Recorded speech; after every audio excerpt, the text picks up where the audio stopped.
C'est tout. Merci. Voilà. Pourquoi le titre et pourquoi le bouquet? Alors ici on t'entend, mais derrière on t'entend pas. Je ne pouvais pas crier plus fort que ça parce qu'il y avait la salle.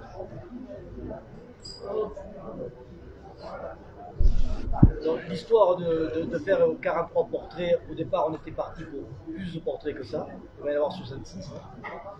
Mais comme Marie-Louise a mis 3 ans à écrire et qu'on n'est pas très jeune, on s'est dit on va arrêter là. Sinon on n'aurait pas pu arriver. Ah mais je ne peux pas parler plus fort. Rapproche-toi. Donc Non, faire aussi là. ouais mais ça sera compliqué. Gentiment. Marcel, tu regardes là-bas. Si tu arrives à faire à terre et jamais un t'es fort. Il n'enregistre pas. S'il vous plaît, un peu de silence. Merci.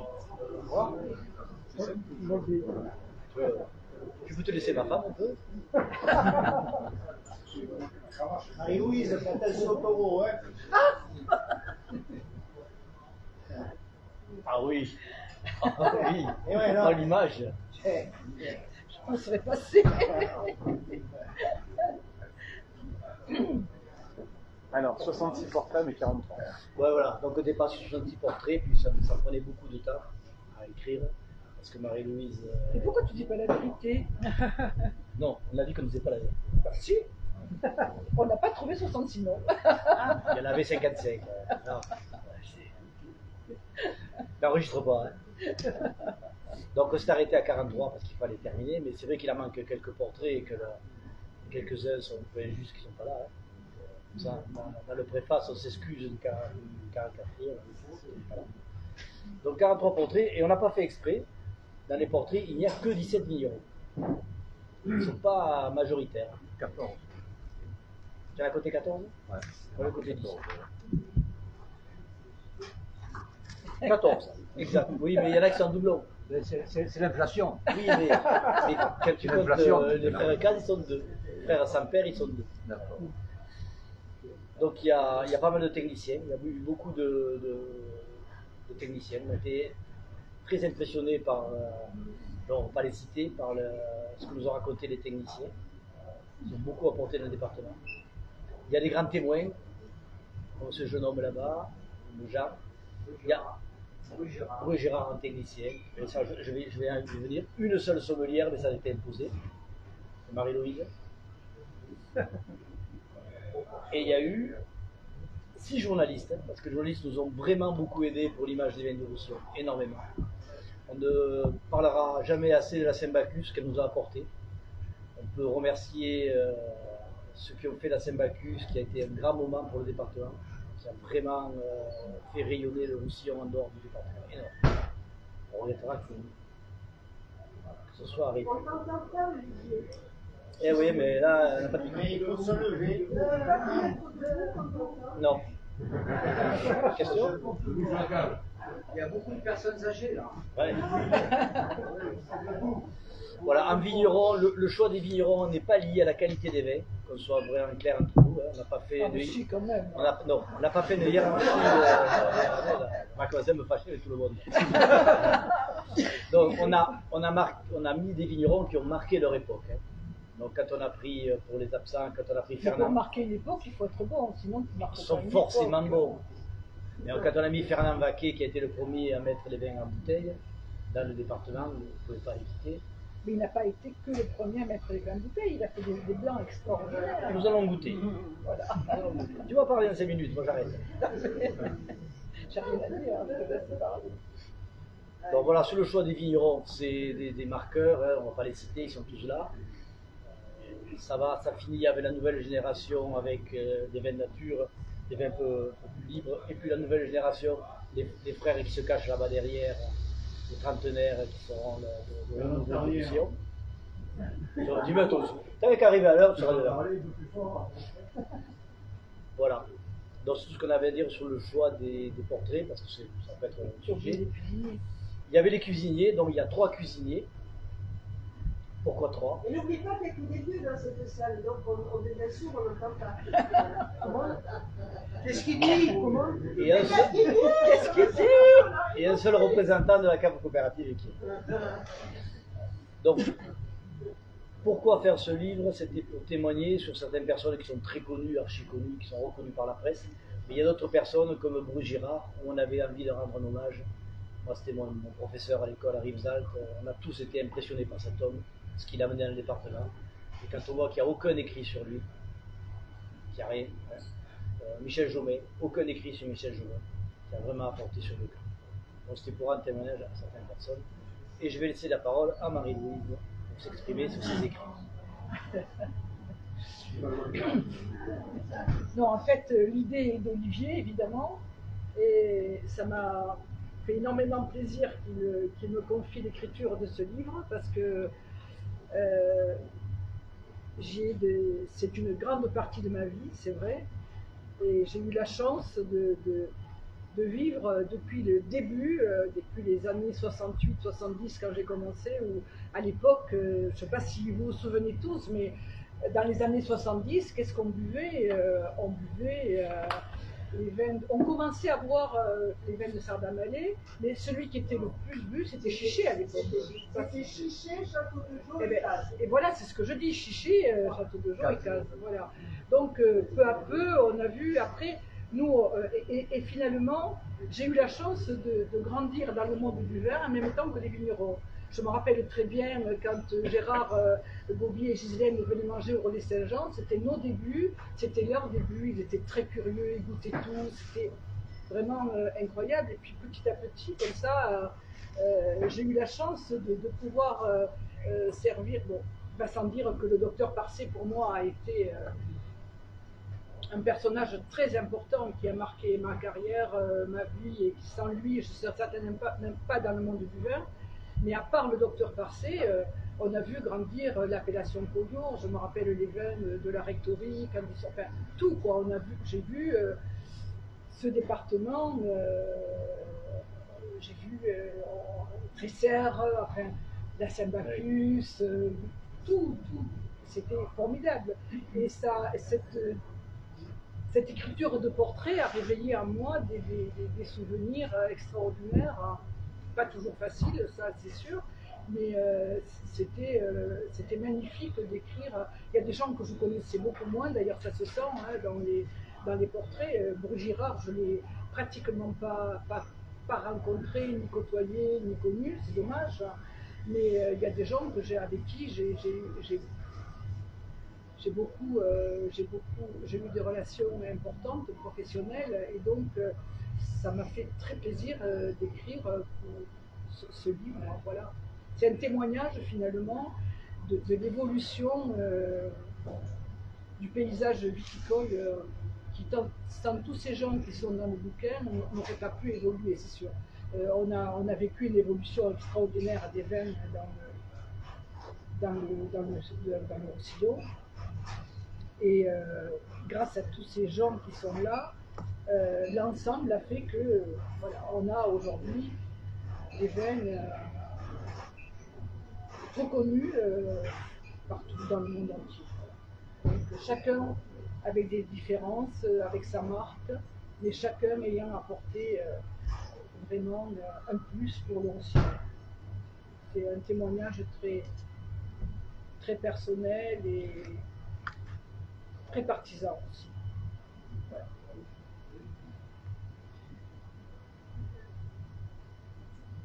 Alors, combien de livres ont été édités? 1327. Un voyage au Mexique. Et l'objectif, c'est un livre qui, au-delà du témoignage, c'est un livre qui représente l'histoire du territoire. À qui il s'adresse? Est-ce qu'il va aller au-delà de notre territoire? Non, je ne crois pas. Enfin, un livre aussi merveilleux. Non. C'est pas le but. Au départ, c'est. Peut-être un à Narbonne. Au départ, Olivier a voulu écrire ce livre à mémoire, enfin, parce qu'il pensait à ses parents, au travail Oui, qu'avaient oui. ses parents, c'était une reconnaissance, et il était destiné à être distribué à ses amis, à ses clients, Oui, surtout. Ça n'a Une distribution un catalane. livre sans aucune prétention, aucune, si ce n'est la réunion aujourd'hui d'amis qui sont là et qui. Mais c'est un livre- Testament. Testament. C'est testamentaire. Je te remercie. Avec plaisir. Bonne réponse de la Je suis content que tu sois là. raison. Non, mais il faudrait que les libraires gagnent année. Oui, ils l'auront, bien sûr, mais c'est pas le but. C'est pas. Oui. On revient peut-être longtemps, pour favoriser la promotion. Quand bien même ça ne serait pas l'objectif, vu qu'il est bon pour l'avoir parcouru, Ah, il y a une nécessité pour les gens d'avoir une connaissance du territoire. La plupart des gens, notamment les jeunes, ne savent pas où ils cheminent. oui, ça serait bien Est-ce pour que les ça gens. les intéresse? Je ne sais pas. Hein. Bah oui. Oui.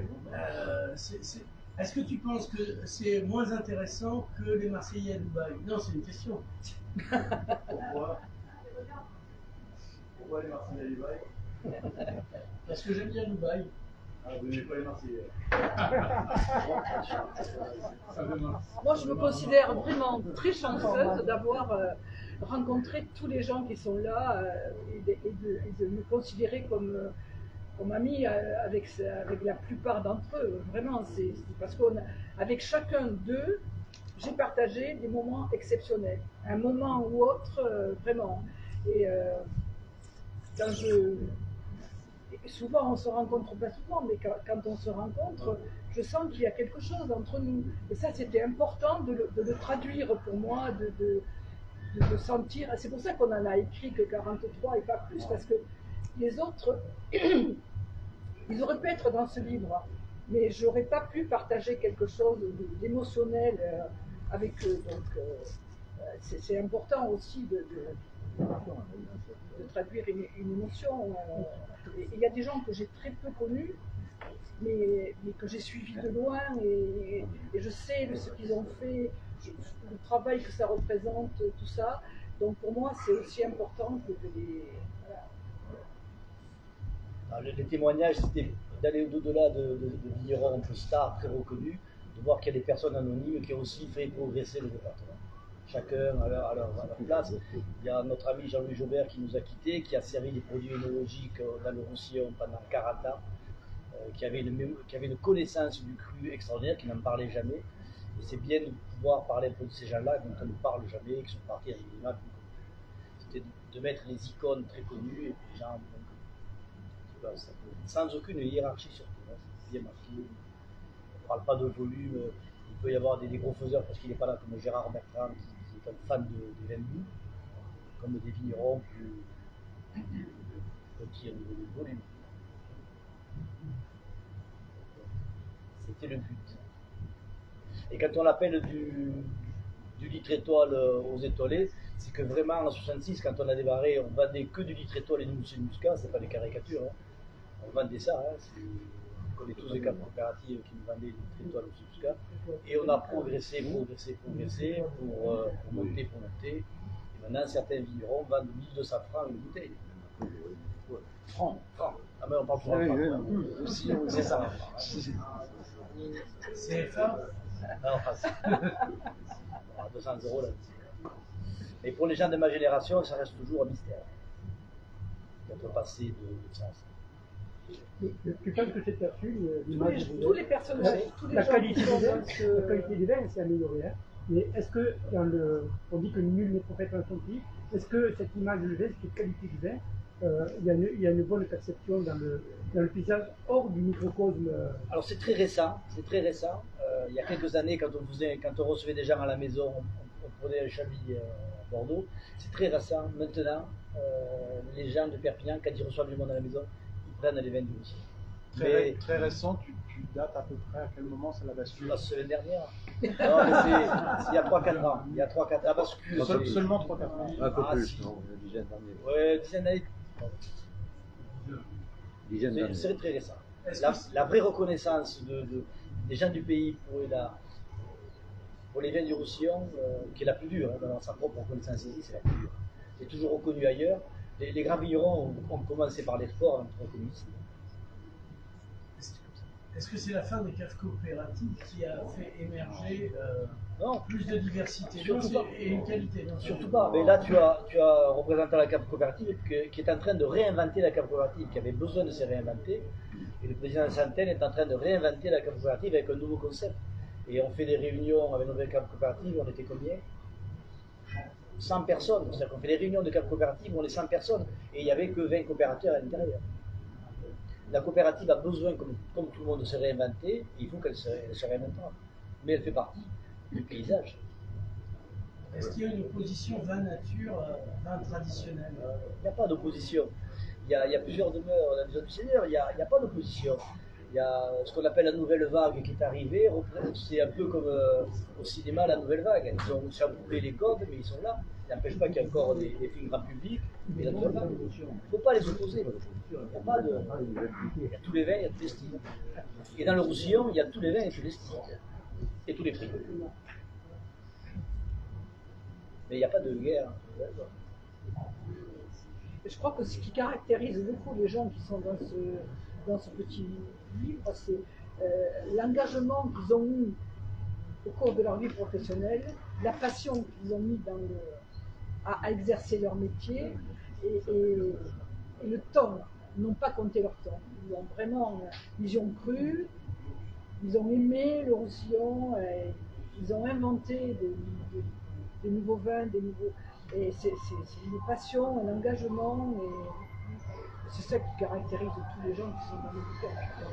Pour parler des absents, Cathy Luciolo s'est battue pour la fête des vendages à Bagnoul, s'est battue dans son conseil municipal pour faire cette vraie fête des vendages, qui est un gros succès.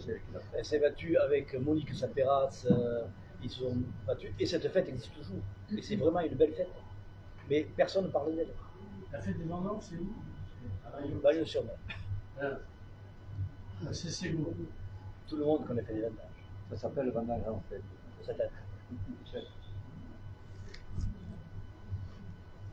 La question, c'est est-ce que vous allez en confier aux politiques en poste et aux futurs politiques? Donc, c'est un très bon ami. C'est pas un livre politique. Non, si, c'est politique, tout est politique déjà, et ça serait bien que les gens qui dirigent le territoire soient au courant de ce qui s'y passe et de ce qu'il y a eu. Ils sont au courant, nous avons des gens de qualité qui nous dirigent.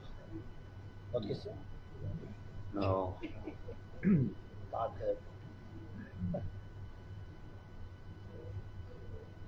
Des questions sur les personnages? Bon, moi je vais dire un mot sur Olivier parce que je vais me lever pour que vous entendiez du fond. C'est pas prévu ça. C'était pas prévu, mais à un moment donné ça m'énerve un peu. Ma grand-mère disait l'ego est un bon serviteur mais un mauvais maître. Et le problème d'Olivier c'est qu'il n'a pas assez d'ego justement et donc il ne se met pas en avant. Et l'autre citation qui me vient pour illustrer ce livre, c'est une citation de Marc Aurèle qui dit « As-tu fait quelque chose pour la collectivité aujourd'hui ? Alors tu as travaillé pour toi. » Ce qui me semble intéressant, parce que j'ai eu l'occasion de lire un peu ses portraits avant, c'est de montrer en fait que c'est quand on travaille ensemble qu'on arrive à faire quelque chose, et que notre principal défaut, et ça me fait plaisir de vous voir ici, d'être réunis, c'est malheureusement ce qu'on a du mal à faire en fait. Une appellation d'origine contrôlée qui est une propriété collective, elle ne fonctionne bien que quand chaque opérateur en fait joue son rôle, et le rôle du metteur en marché, il est extrêmement important. Et sans Olivier, je pense que le Roussillon aujourd'hui serait absolument pas dans le côté successful qu'il a aujourd'hui. Il vend du vin, il ne le dit pas, à 800 cavistes pratiquement en France. Et grâce aux IGP, aux AOC, aux vins doux, on est une des régions viticoles qui occupons le plus de mètres linéaires chez le caviste. Et ça, c'est extrêmement important. Et c'est à Olivier et à son énergie, et au fait qu'il a cru, qu'il a développé l'affaire familiale qu'on le doit. Quand je suis arrivé, on m'a raconté qu'à l'époque, à la grande époque du vin doux, quand on faisait 2 800 000 hectolitres, on en fait 500 000 aujourd'hui péniblement, il y avait 70 négociants entre le Pont-Joffre et la gare de Perpignan. Et aujourd'hui, il n'y a pratiquement plus qu'un seul négociant dans le département. Je voulais juste prendre la parole pour dire que je lui suis très reconnaissant, admiratif de faire quelque chose comme ça pour la collectivité, de nous réussir, de nous réunir, de réussir à nous réunir. Et j'espère que dans l'avenir, les jeunes, les matures, les autres, on arrêtera de les opposer et qu'on arrivera tous à travailler dans la même direction. Voilà. Merci Olivier pour ce joli livre.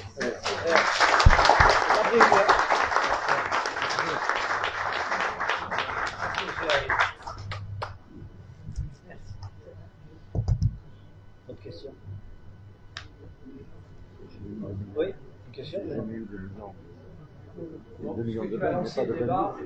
Il faut Pas de débat. Je suis un confrère de Olivier, on travaille ensemble depuis des générations. Je pense que c'est vrai, tout ce tout ce qui a été dit. Et j'ajouterais aussi une chose, c'est qu'avec Olivier et quelques copains, c'est dans le sens où tu parlais justement, on a su regrouper les cavistes indépendants, comme son nom l'indique. Alors français et indépendants, c'est quand même dur à porter. On a réussi à créer ce syndicat des cavistes indépendants. Et leur chose encore plus extraordinaire, ça c'était en 93, parce qu'il fallait représenter la viticulture indépendante aussi. On est le prolongement de ces gens-là. Et ce qui était intéressant, c'est qu'on a fait en 2011, il y a 5800 cavistes en France, cavistes intégrés compris. On s'est allié aussi avec les cavistes intégrés ou franchisés, comme Nicolas, comme Rupert de Bacchus. Ce qui nous a permis d'être représentatifs au niveau du gouvernement et au niveau de l'Europe. La grande distribution l'est, et nous, on ne l'était pas. Le combat le plus difficile, c'est que le caviste, il braille tout seul dans sa boutique en disant « je suis le meilleur, je suis le plus fort, personne ne m'aime, je suis le seul à me battre ». Et effectivement, à partir du moment où on s'est regroupé, il y a une sorte de véritable amitié qui s'est créée, et de confrontation et de lien. Donc voilà, ceci pour vous dire qu'il y a une chaîne de cavistes forts, de toute façon à peu près 2000 cavistes sur les 5800, et on est tous là pour défendre une viticulture dont le vigneron est dans sa vigne. Je pense que c'est meilleur quand le vigneron est dans sa vigne. Voilà. C'était tout ce que je voulais rajouter. Olivier ne peut pas le dire, mais c'est une pierre fondamentale. Il a fait des milliers de kilomètres, des réunions, des confrontations. Voilà. Donc c'est vraiment l'homme à abattre parce qu'il fait le bien partout où il passe. Et en plus, il nous laisse des marges. Pour un petit commerçant, c'est bien agréable. N'osez pas. Alors, on n'est pas là pour parler de commerce, on va s'arrêter parce qu'on va manger. Les vignerons emmènent leur vin. C'est une nouvelle méthode, c'est une conférence de presse cargolade. On est reçu dans l'endroit le plus catalan du département, où on va manger des escargots et des bonnes choses, avec le vin qu'on bien voulu nommer les vignerons, soyez très indulgents. Merci d'être venus. On ne va pas faire de débat, n'est-ce pas? Merci beaucoup. Faites un résumé pour l'indépendant qui arrive en retard. Merci, mais bon appétit à tout le monde. Merci. Merci.